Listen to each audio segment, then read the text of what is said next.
Breaking 100 in the game of golf can be a frustrating process, but there's often one aspect of the game that not many people consider, especially at the beginner level, and that's course management. So in this video, I'm going to share with you a few simple tips from an average golfer's perspective that help me smash the number 100 and start shooting lower scores.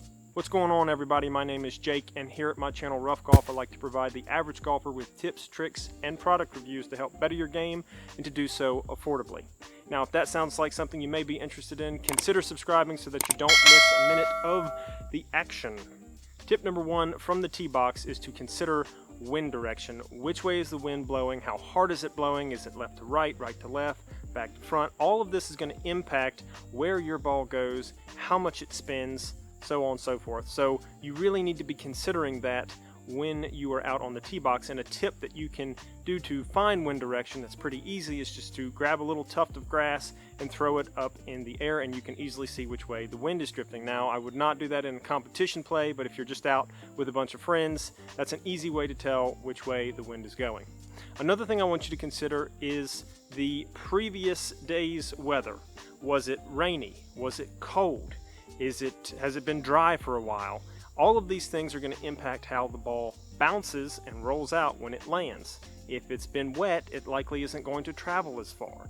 If it's been dry, it's likely going to have a lot more run out. So these things are some things you need to consider when you are picking your club for an off the tee shot. Alright, so tip number two is to try to hit to a specific distance on your approach to the green. And what I mean by that is often if you're struggling to break 100, you're having trouble with your scoring clubs like your wedges and your putter. Well, that may be in part because you're not able to get a full wedge shot into the green, and maybe you're having to try to judge the distance a little bit and things just don't feel natural and you end up either really short or over the green. That happens to me very often. However, if you try to hit to a certain distance, let's say about between 80 and 90 yards into the green, well, for me that would be a full sand wedge. So I know that it's a lot easier to take a full swing and a full follow through, and then instead of saying just going maybe halfway back and trying to gauge that distance if I'm maybe 45 or 50 yards out from the green.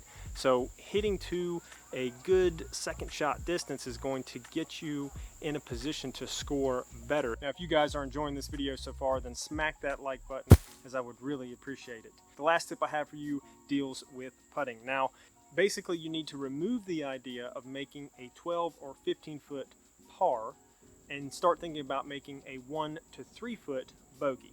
Here's what I mean. Let's say, for example, you're on the green in 3 on a par 4, good job to you, and you have about a 13-foot putt for par.